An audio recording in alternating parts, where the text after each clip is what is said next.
Hero Motocorp, ang number 1 at ang biggest two-wheeler manufacturer sa bansang India. Kung sino nga ba sila? Tara, alamin natin.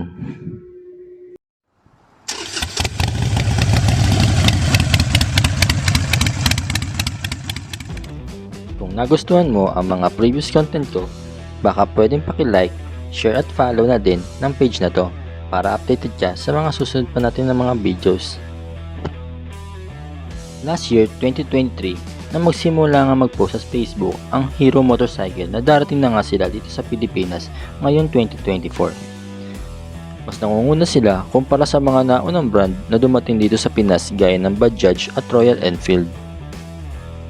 Ang Hero Motocorp nga po ay natatag noong January 19, 1984 at ang kanilang headquarters ay nasa New Delhi, India. At ng taong 1983, bago pa nabuo ang Hero Motocorp ay nagkaroon muna sila ng joint venture ng Honda Motors at nabuo nga ang Hero Honda Motors Limited upang gumawa ng mga 2-stroke motorcycle hanggang sa 4-stroke engine dahil umabot din ang ilang taon ang nangyaring joint collaboration. At noong January 2011 nga po ay makalipas ang 26 years, nag-decide na ang Hero at Honda at tapusin na nga ang joint ventures nila.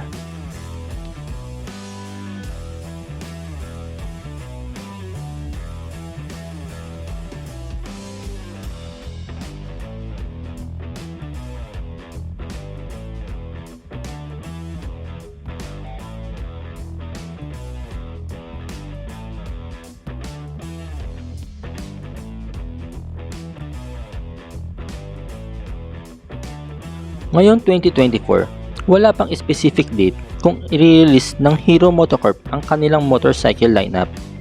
At oo nga pala, baka makalimutan ko, ang Terra Firma Motors Corporation ang magsisilbing official Philippine distributor at assembler at nakabase sila sa Biñan, Laguna.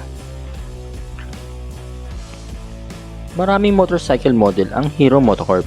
Isa na dito ang Hero X-Pulse 200 4-valves, X-Pulse 200T 4-valves, Extreme 160R 4-valves, at ang Hero Zoom 110 na nanalo pa nga last year ng Best Scooter Award.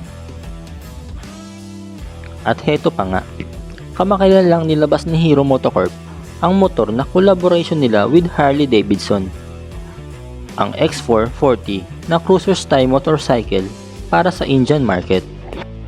Noong nakaraang International Exhibition of Cycles, Motorcycles, and Accessories o mas kilala sa tawag na EICMA last year 2023 ay nireveal ni Hero Motocorp ang kanilang motorcycle unit na talaga namang namangha ang mga tao dahil sa ganda ng mga motor na to.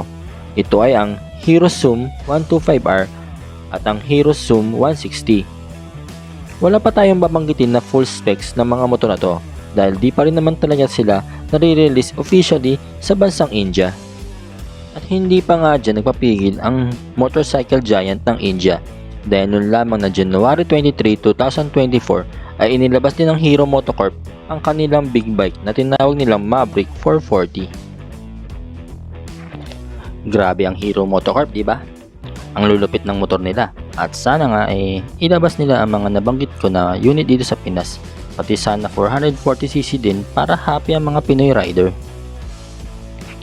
Sigurado ako na mayroon pa rin mga Pinoy na magsasabi na wala, mahinang klase yan, hirap makakuha ng pyesa, mga ganyang motor, mag Japanese brand ka na lang, quality pa.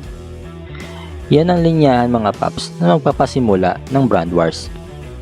Talamak dito yan sa Pinas, yung masyadong ginoglorify yung mga Japanese brand na motor. Nakakalimutan na ng ibang Pinoy ang salitang respeto sa kapwa. 2024 na mga paps, dapat mawala na yung brand wars. Mapa Japanese, Chinese or Indian motorcycle yan, iisang kalsada pa rin naman ang dinadaanan niyan mga brother. At isa pa, yung pinambili naman nila ng kanilang motor pinaghirapan pera nila yan. Kaya wala tayong karapatan or wala tayo sa posisyon para sabihin ang dapat nilang bilhin na motor. Mabalik tayo sa Hero Motocorp. Nalalapit na nga ang pagdating nito sa Pilipinas. Dadami na naman ang pagpipilian nating mga rider. Hayaan natin mga Pinoy na patunayan ng mga Indiano na malayo na ang narating nila sa larangan na to. Actually, buti pa ang mga Indiano, nakakagawa ng sarili nilang motor. Kumusta naman tayo sa Pilipinas? So sa ngayon, antay-antay muna tayo hanggang sa tuluyan na silang dumating dito sa Pilipinas.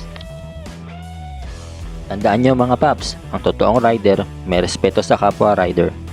Yun na muna, ride safe and see you on the next one.